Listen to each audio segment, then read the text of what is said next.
Bonjour et bienvenue sur la chaîne de Tenzon Art. Aujourd'hui, je vais vous parler de la figurine de Splinter.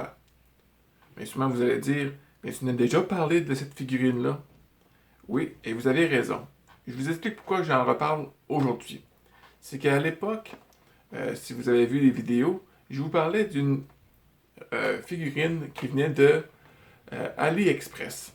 Le Splinter d'AliExpress, c'est celui-ci. Quand je l'ai commandé, c'était dans le coin du mois de mars, l'année passée, mars 2020.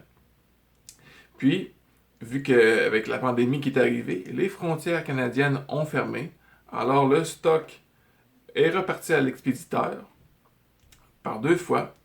Fait que vu qu'ils ont vu qu'ils ne pouvaient pas envoyer le paquet, le colis demandé, puis ils m'ont remboursé.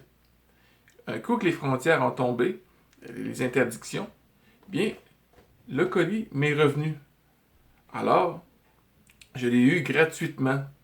Pendant ce temps-là, bien moi, tant que je voulais avoir mon Splinter, bien, je me suis procuré le Splinter au magasin.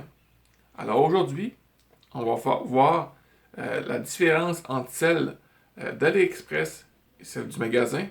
On va regarder voir avec certains indices si celle d'AliExpress est une contrefaçon, un bootleg. Alors sur ce, on passe le générique et on se voit tout de suite après. Commençons avec l'emballage. C'est sûr que AliExpress part avec un -1 côté protection du colis. On voit que la boîte est toute écrasée.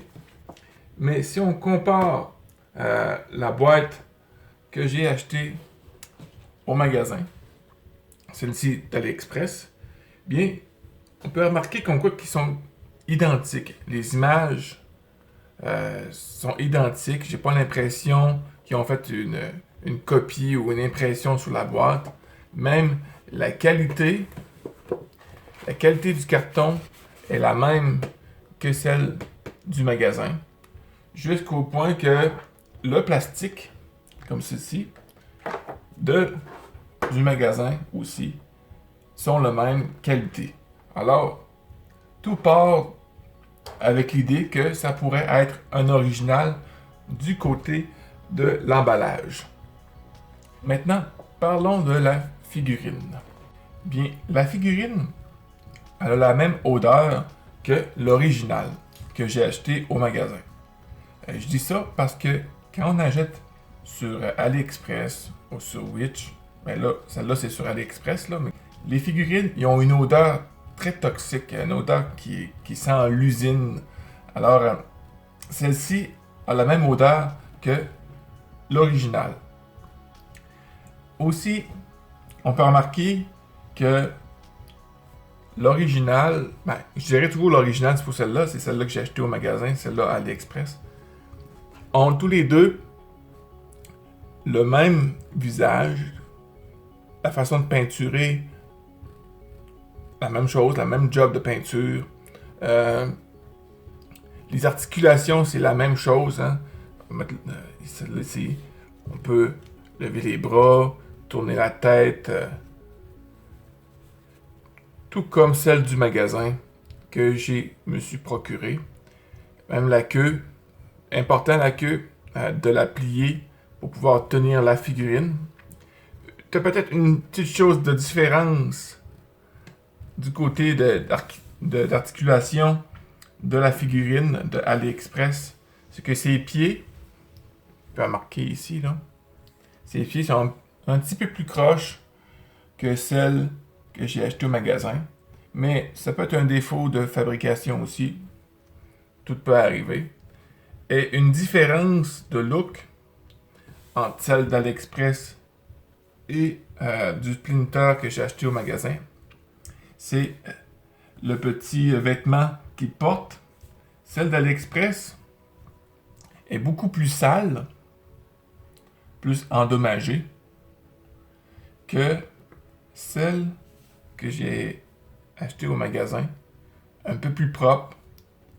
C'est sûr qu'elle est endommagée, mais beaucoup moins que celle de AliExpress. Côté accessoires, bien, c'est les mêmes accessoires que la boîte. Hein. Un nunchaku avec une petite broche que tu peux déplier pour faire l'action que tu veux. La canister, le contenant du housse que tu peux dévisser. Identique à celle du magasin. Et une pointe de pizza. Bon, quelques indices pour identifier un vrai d'un faux. Il y a l'emballage, comme on a vérifié tantôt, l'odeur de la figurine ou de la statue que tu achètes. Si ça sent très fort le toxique, il y a des grosses chances comme quoi que c'est une contrefaçon. La job de peinture, la façon dont le travail a été fait sur la figurine, et aussi les articulations, s'ils se manipulent très bien comme l'original.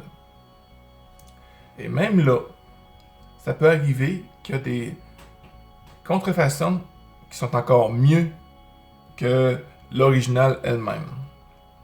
Alors, savoir si le Splinter d'AliExpress est une contrefaçon ou pas, c'est dur à dire. Mais avec tous les points que j'ai emmenés, l'emballage, l'odeur, la job de peinture, les articulations en rapport avec cette figurine-là, me donnent sans aucun doute que c'est un original.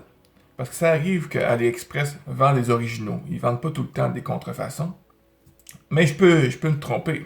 Je peux vraiment me tromper. Si ça peut arriver que c'est une contrefaçon, mais ils ont tellement fait bien la job que ça a l'air vraiment d'un original. Est-ce que je te conseille d'acheter cette figurine-là de AliExpress? Je te dirais oui et non. Je m'explique. Moi, quand j'ai voulu acheter la figurine d'AliExpress, c'est qu'il n'y avait aucun stock dans les magasins aux alentours chez moi, puis il fallait commander aux États-Unis. Ça m'aurait coûté plus cher que d'acheter celle d'AliExpress.